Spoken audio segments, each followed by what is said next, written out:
نحمده ونصلي على رسوله الكريم اما بعد فاعوذ بالله من الشيطان الرجيم بسم الله الرحمن الرحيم رب اشرح لي صدري ويسر لي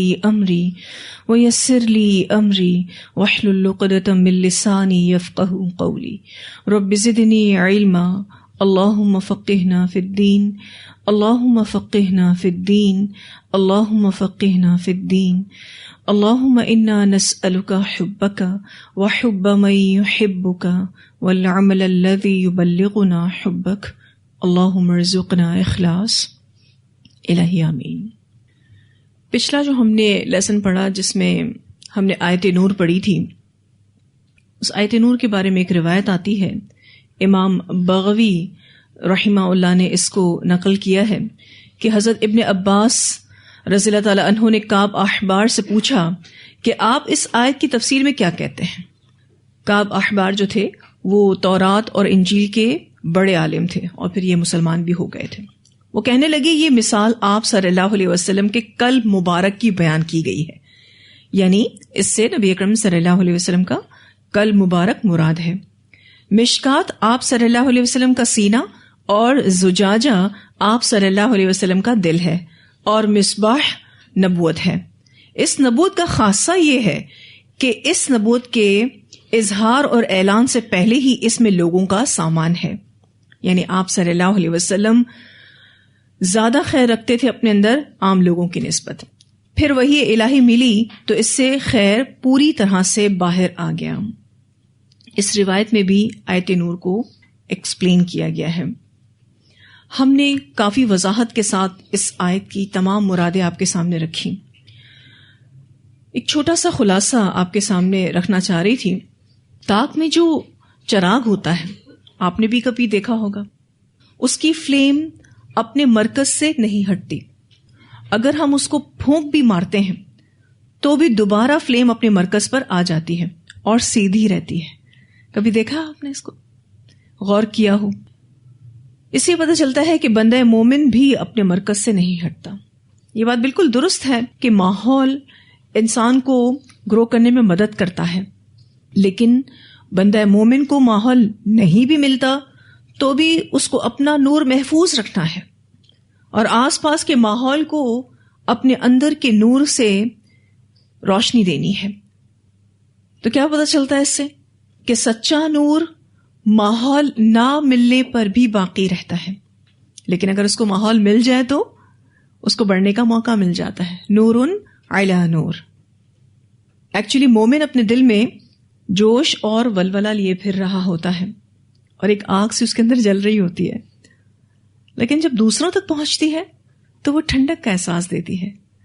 وہ بالکل چراغ کی طرح ہے، وہ خود تو جلتا ہے لیکن آس پاس کے ماحول کو روشنی ٹھنڈک کے ساتھ دیتا ہے۔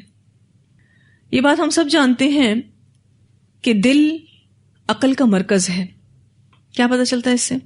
کہ آپ کا جو دل ہے نا، وہی کس کو گائیڈ کرتا ہے؟ عقل کو۔ ٹھیک ہے، دل عقل کا مرکز ہے۔ اب جب قرآن ہمارے اندر جا رہا ہوتا ہے نا اور اس سے ہمیں روحانیت مل رہی ہوتی ہے، نور فطرت اور نور قرآن مرج ہو جاتے ہیں، مل جاتے ہیں، جب ہمارا تعلق قرآن سے مضبوط ہونے لگتا ہے تو ہمیں مسلسل انرجی مل رہی ہوتی ہے۔ ہم کنٹینیوسلی قرآن سے انرجی لے رہے ہوتے ہیں اور ہمارے اندر کا چراغ روشن رہتا ہے۔ تیل پورا ہو چراغ میں تو روشنی کچھ اور ہوتی ہے، اور اگر تیل کم ہونے لگے تو روشنی کچھ اور ہوتی ہے۔ اس کی مثال آج کل آپ جنریٹر کی بھی لے سکتے ہیں۔ جب تک اس میں پیٹرول اچھی طرح سے فلڈ ہے تو وہ بہت ہی اچھے سے چل رہا ہوتا ہے، لیکن جیسے ہی پیٹرول کم ہونے لگتا ہے وہ ہچکولے کھانے لگتا ہے۔ بالکل اسی طرح سے چراغ کا معاملہ بھی ہے۔ اگر ہمارے دل میں قرآن و سنہ کا تیل بھرپور انداز میں فلڈ ہے تو انشاءاللہ روشنی کچھ اور ہوگی، اور اگر تیل کم ہو رہا ہے تو روشنی کچھ اور ہوگی۔ اسی لیے اس بات کا ہم سب نے خیال رکھنا ہے کہ ہمارا جو تیل ہے وہ بھرا رہے۔ اور یہ کب ہوگا؟ جب آپ کا قرآن کے ساتھ کنٹینیوسلی تعلق بنا رہے گا۔ آپ اگر کچھ 4-5 دن بھی قرآن پڑھنا چھوڑ دیں، بتائیے کیا حالت ہوتی ہے؟ وہ جو چراغ ہے نا وہ ٹمٹمانا شروع ہو جاتا ہے اور بالکل اگر ماحول سے ہٹ جائیں، آپ نے اپنے آپ کو اگر نہیں بچایا، اپنے آپ میں ماحول نہیں بنے تو بجھ جائیں گے. دوسروں کو کیا روشنی دیں گے؟ بجھ جائیں گے. ایسے بہت سارے لوگ میں نے اپنے کیریئر میں دیکھے ہیں، بہت اچھا قرآن پڑھتے رہے، کچھ سال کام بھی دین کا کرتے رہے، پھر جیسے انہوں نے قرآن کو پڑھنا اور پڑھانا چھوڑا، قرآن ایسا ان کی زندگی سے نکلا، آیا ہی نہیں واپس اب تک. اور وہ اس بات کا اظہار بارہا کرتے بھی ہیں کہ ہم پہلے بہت کام کیا کرتے تھے دین کا، لیکن اب ہم سے نہیں ہوتا. وہ جو چھوٹا تو چھوٹا، اب نہیں آ رہا زندگی میں. اس لیے کیونکہ قرآن کا معاملہ ہی ایسا ہے. اگر آپ نے قرآن کو تھام کے رکھا، یہ آپ کے اندر اتنی اچھی طرح سے راسخ ہو جائے گا، لیکن اگر آپ نے قرآن کو چھوڑا تو جیسے اونٹ بھاگتا ہے نا کھلی رسی ملتے ہی، یہ اس سے بھی زیادہ تیزی سے بھاگ جائے گا. ایکچولی قرآن اتنی ویلیوڈ چیز ہے. کیا ہے قرآن؟ قرآن اللہ کا کلام ہے. یہ تو مخلوق بھی نہیں ہے، اس کو مخلوق نہیں کہا جاتا. یہ کیا ہے؟ خالق کائنات کا کلام ہے. جیسے اللہ باقی رہے گا ویسے قرآن باقی رہے گا. دنیا کی ہر چیز فانی ہے، اللہ تو ہمیشہ باقی رہنے والا ہے نا، اس کا کلام بھی ہمیشہ ہی باقی رہنے والا ہے. اسی لیے اس کی جو شان ہے، جو اس کی تعظیم ہے، جو اس کی عظمت ہے، وہ ایسی ہے کہ اگر ہم نے اس کو نہیں تھاما تو وہ ہم سے دور چلا جائے گا. اس کو ہماری ضرورت نہیں، ہمیں اس کی ضرورت ہے. پھر آپ نے دیکھا کہ ہم نے آیت نمبر 36 سے آنورڈز مومنوں کی صفات پڑھی کہ یہ چراغ کہاں ہوتے ہیں؟ مسجدوں میں ہوتے ہیں. بتانا کیا مقصود ہے کہ مومنوں کا دل کہاں اٹکا رہتا ہے؟ مسجدوں میں اٹکا رہتا ہے. اور ہم نے حدیث میں پڑھا ہے بخاری کی روایت میں کہ جن مومنوں کا دل مسجد میں اٹکا رہتا ہے کل قیامت کے دن اللہ تعالیٰ ان کو اپنے عرش کا سایہ نصیب کریں گے. یہ مومنین ایسے ہوتے ہیں جو اللہ کے گھروں کو تعمیر کرتے ہیں، اللہ کے گھروں کو پاک صاف رکھتے ہیں، اس کی تعظیم کو مینٹین کرتے ہیں، اس کا احترام کرتے ہیں. اور آپ دیکھیے کہ ایسی جگہوں اور لوگوں سے مراد علماء ہیں، استاد ہیں، اور جگہوں سے مراد مدارس ہیں، مساجد ہیں. کیوں ضروری ہے ان کی تعظیم؟ اس کی وجہ یہ ہے کہ انہی جگہوں سے ہی نور عام ہوگا. اسی لیے ان کی ریسپیکٹ بہت معنی رکھتی ہے. ان کا ادب کرنا ہم سب پر لازم ہے. یہ شاعر اللہ ہیں، اور یہ بات ہم پڑھ چکے ہیں سورۃ الحج میں کہ جس کے دل میں جتنا تقویٰ ہوگا وہ اللہ کے شاعر کا اتنا ہی زیادہ احترام کرے گا. یہ مساجد جو ہیں، یہ مدارس جو ہیں، ہمارے لیے روحانی مراکز ہیں، اور اللہ کا ذکر ہماری روحانی غذا ہے. اس لیے خود کو مسجدوں سے جوڑنا ہے، خود کو مدارس سے جوڑنا ہے، اللہ کے ذکر اور نمازوں کا بھرپور اہتمام کرنا ہے. یہ تمام جگہیں اور یہاں سے جڑے تمام لوگ قابل احترام ہیں. اور یاد رکھیے گا کہ ایسی ہی جگہوں سے نور عام ہوگا. تو بہت ہی اہم آیات جو ہم نے پچھلی کلاس میں پڑھی، آیت نمبر 35 سے آنورڈز 40 تک. اور جب ہم نے اس پورے چنک کا اختتام کیا تھا تو آخری بات کیا تھی کہ جس کے لیے اللہ نے نور نہیں بنایا اس کے لیے کوئی نور نہیں ہے. یعنی نور دینے والا اللہ تعالیٰ ہے، دیتا اس کو ہے جس کے اندر اس نور کی طلب ہوتی ہے. اور جس کے اندر اللہ تعالیٰ کوئی تڑپ نہیں دیکھتے، کوئی طلب نہیں دیکھتے، پھر اللہ سبحانہ تعالیٰ اس کو نور ہدایت نہیں نوازتے. کیونکہ ہدایت وہ واحد نعمت ہے جو بن مانگے نہیں ملتی. یا تو آپ اپنے لیے مانگتے ہیں تو ملتی ہے، یا کوئی اور آپ کے لیے مانگتا ہے تو ملتی ہے، یا کہیں نہ کہیں آپ کے دل کے اندر ہدایت کی طلب ہوتی ہے. کائنات کو دیکھ کر، اللہ کی نشانیوں کو دیکھ کر پھر اللہ ہدایت دیتا ہے. اب جو آیات ہم پڑھیں گے انشاءاللہ، یہ ہمارا نیا لیسن شروع ہوگا، اور یہ لیسن نمبر ہے 182، اور سورہ نور کی آیت نمبر 41 سے 46 تک آیات ہیں. اس میں اس لیسن کو جو ہم شروع کر رہے ہیں، اس میں اللہ سبحانہ تعالیٰ اپنی کائنات پر غور و فکر کروائیں گے. کیونکہ اللہ کی کائنات پر غور و فکر کرنے سے اللہ کی معرفت نصیب ہوتی ہے اور نور ہدایت نصیب ہوتا ہے. پیچھے ہم نے نور کی بات پڑھی، کائنات پر غور و فکر کریں گے تو اللہ تعالیٰ آپ کو نور ہدایت نصیب کرے گا، اپنی معرفت نصیب کرے گا.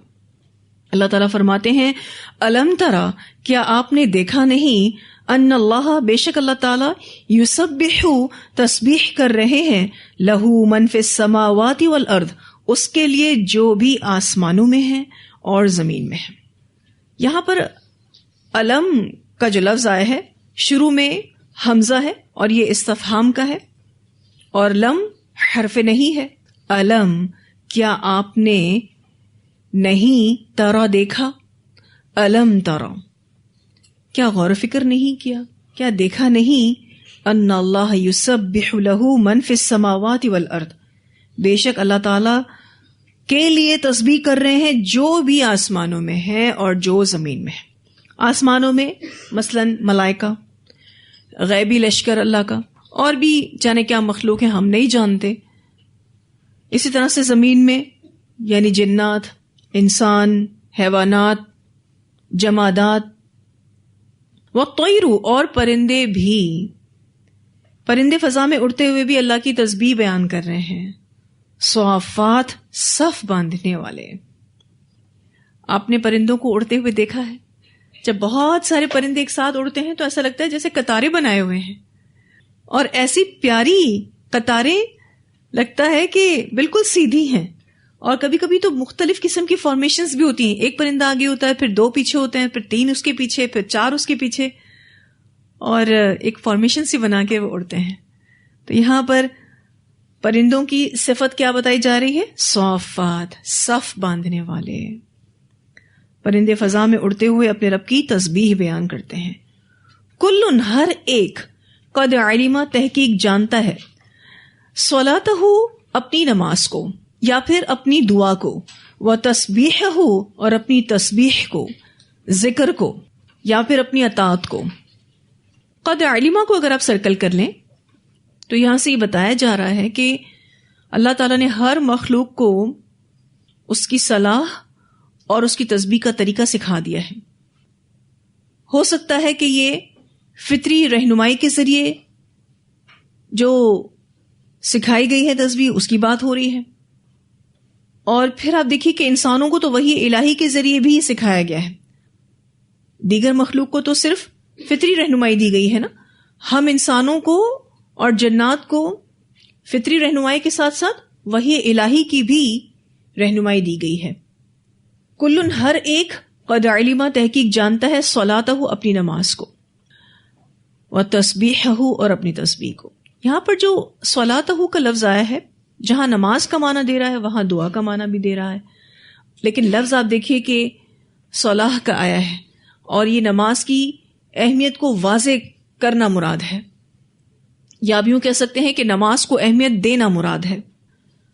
اور تسبیحہ، جہاں تسبیح کی بات ہو رہی ہے obviously ذکر کی بھی بات ہو رہی ہے، اور دوسرا معنی اطاعت کا ہے کہ کائنات میں ہر مخلوق اللہ کی اطاعت کر رہی ہے. پوری کائنات اللہ کی وفادار اور اطاعت گزار ہے. کائنات کی ہر چیز کو معلوم ہے اسے تسبیح کیسے کرنی ہے. کیا ہم جانتے ہیں؟ ویسے تو الحمدللہ قرآن کے سفر نے ہمیں نماز کا صحیح طریقہ سکھا دیا. الحمدللہ کتنے بے شمار اذکار ہم نے سیکھ لیے، کتنی تسبیحات ہم نے سیکھ لی الحمدللہ. اگر ہم نے اس قرآن کے راستے پر سفر نہ کیا ہوتا تو ہمیں تو نہیں پتا چلنا تھا. تو سب سے زیادہ ہمیں اللہ کی عبادت کو اہمیت دینی ہے اور اللہ کی فرما برداری میں زندگی گزارنی ہے. تسبیح کو اپنی زندگی کا لازمی حصہ بنانا ہے. جیسے کائنات کی دیگر مخلوقات بھی اللہ کی تسبیح کر رہی ہے، تو ویسے ہم نے بھی اللہ کی تسبیح زیادہ سے زیادہ کرنی ہے. تو اللہ سبحانہ تعالیٰ اس آیت میں یہ بتا رہے ہیں کہ کائنات کی مختلف چیزوں کی طرف دیکھو، ہر چیز اللہ کی تسبیح کر رہی ہے. اور اسپیشلی آپ دیکھیے تو پرندوں کی خاص الخاص بات ہوئی ہے.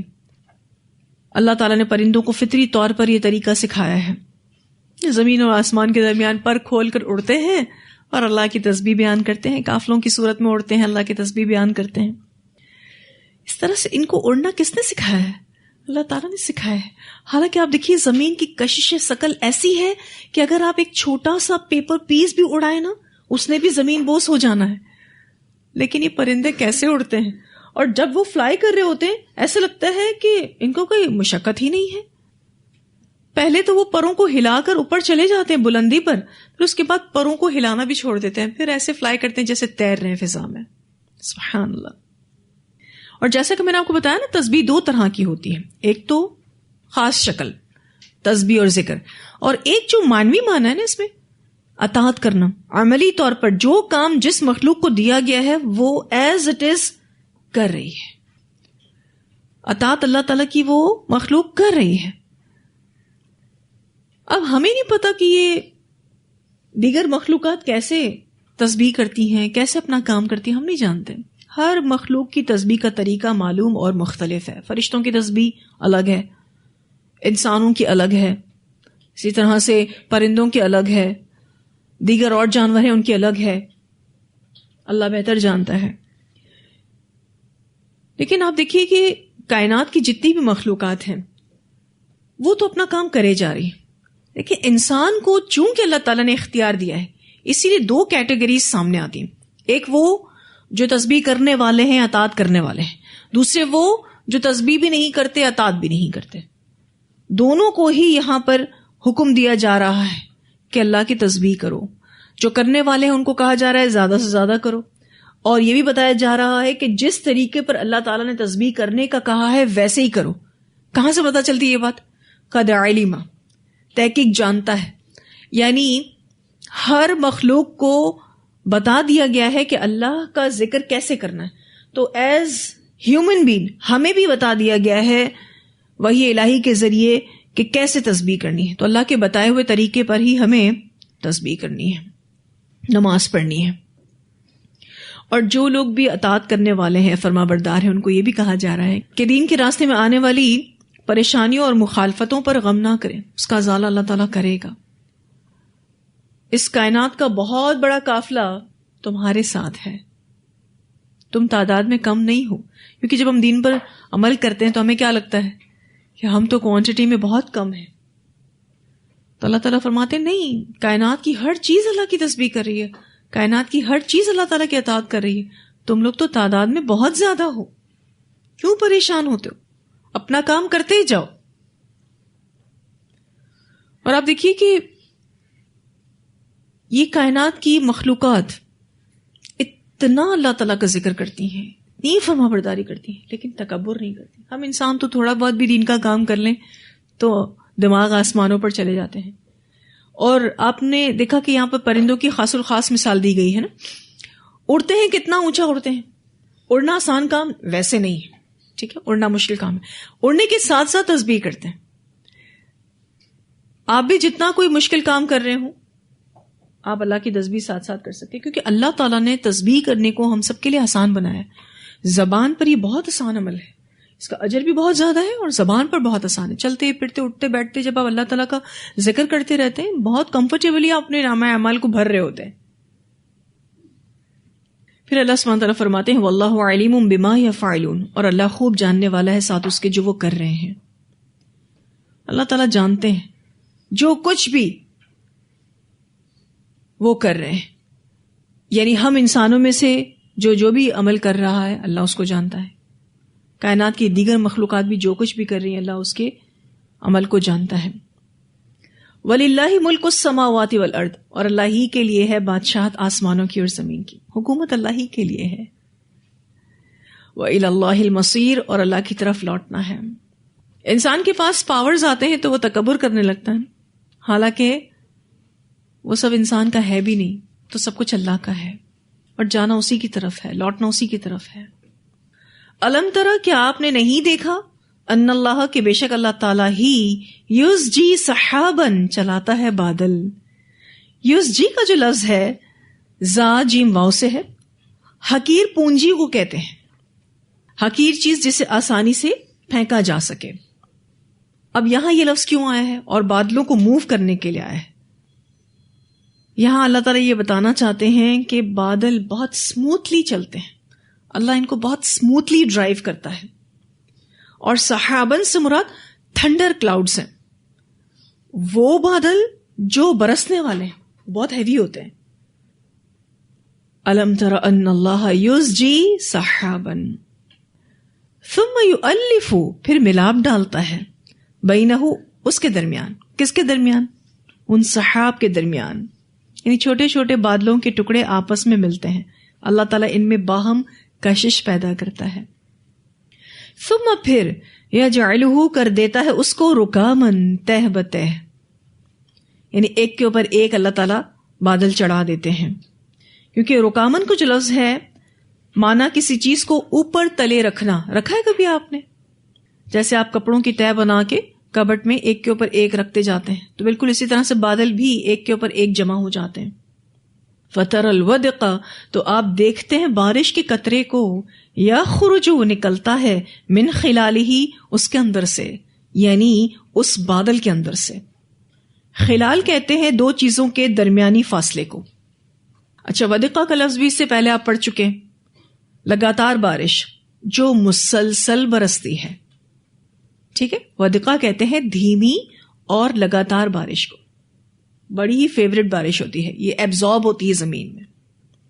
اس آیت میں اللہ تعالیٰ نے حیرت انگیز بیان کیا ہے، اور وہ یہ جیسے لوگوں کی مختلف اقسام ہوتی ہیں اسی طرح بادلوں کی بھی اقسام ہوتی ہیں، اور بادلوں کی خاص قسم ہی بارش برساتی ہے. پتہ ہے آپ کو یہ بات؟ سارے بادل بارش نہیں برساتے، بادلوں کی ایک خاص قسم ہی بارش برساتی ہے. اور یہ بارش کب برساتے ہیں؟ جب یہ اکٹھے ہوتے ہیں. ایک بادل بارش نہیں برسا سکتا، جب کئی بادل اکٹھے ہوتے ہیں تب بارش برستی ہے. تو خیر و بھلائی بھی اکٹھا ہونے سے ہی رحمت نکلتی ہے، اور اسی طرح سے خبیث اکٹھا ہونے سے برا انجام سامنے آتا ہے. تو بارش برس نہیں سکتی جب تک بادلوں میں الفت نہیں ہوگی. اس سے ایک بہت اچھے سے بات سمجھائی جا رہی ہے کہ جب تک مسلمان آپس میں نہ ملیں، ایک دوسرے کے ساتھ تعاون نہ کریں، وہ کارآمد اور مفید نہیں ہو سکتے. اور دوسری بات، جتنے بھی مسلمان مل کر کام کر لیں، بارش تبھی برسے گی، ان کے اندر سے خیر تبھی نکلے گی جب اللہ چاہے گا. کہنا کیا مقصد ہے؟ سب کچھ اللہ کے ہاتھ میں ہے. اور ایک اور بات جو سمجھ میں آتی ہے کہ حالات ایک سے نہیں رہتے. جب گرمی بہت بڑھ جاتی ہے تو بادل بنتے ہیں اور پھر بارش ہوتی ہے. ہر وقت موسم ایک سا نہیں رہتا، موسم بدلتا ہے. سمجھانا یہ مقصود ہے کہ حالات بھی بدلتے ہیں. پھر اللہ سبحانہ تعالیٰ فرماتے ہیں وَيُنَزِّلُ اور وہ اتارتا ہے، مِنَ السَّمَاءِ آسمان سے، مِن جِبَالٍ بوجہ پہاڑوں کے، یا پھر بڑے بڑے پہاڑوں جیسے بادلوں سے. یہاں پر بادلوں کے پہاڑ مراد ہیں. فیہا اس میں، من بردن کچھ اولے ہوتے ہیں. اب آسمان میں پہاڑ ہیں اور یہ پہاڑ کس کے ہیں؟ برف کے ہیں. فَيُصِيبُ بِهِ پھر پہنچاتا ہے اس کو، مَن يَشَاءُ جس کو وہ چاہتا ہے، وَيَصْرِفُهُ اور پھیر دیتا ہے اس کو، عَمَّن يَشَاءُ جس سے وہ چاہتا ہے. اللہ تعالیٰ جس پر چاہتا ہے برف کا طوفان لاتا ہے، اولے برساتا ہے، اور جس سے چاہتا ہے اسے پھیر دیتا ہے. یعنی کسی پر برف کے اولے پڑتے ہیں اور کسی پر نہیں پڑتے. بالکل اسی طرح سے کہیں بارش ہوتی ہے کہیں نہیں ہوتی، کہیں برف باری ہوتی ہے کہیں نہیں ہوتی. کبھی آپ نے برف باری دیکھی ہو؟ لائیو دیکھی ہے برف باری کبھی؟ بارش برستے تو خل میں سبھی نے دیکھی ہے، لیکن برف باری بہت ہی یونیک چیز ہے. آسمان سے برف اتر رہی ہے، سبحان اللہ. پانی فریزنگ کنڈیشن میں اتر رہا ہے. ایک تو بہت خوبصورت ہوتا ہے، دوسرا بڑا حیران کن بھی ہوتا ہے. لیکوڈ فارم میں اگر پانی ہے اس کا تو شاور ہونا سمجھ میں آتا ہے نا. ایسے لگتا ہے کہ وہ بادل جن میں برف بن چکی ہے وہ اتنے ٹھنڈے ہو چکے ہیں، اتنے اوپر جا چکے ہیں. آپ کو پتا ہے برف کے جو بادل ہوتے ہیں وہ اور اوپر ہائٹ پر چلے جاتے ہیں تو وہ ٹھنڈے ہو جاتے ہیں، تو پھر ان کے اندر جو پانی ہوتا ہے وہ فریز ہو جاتا ہے.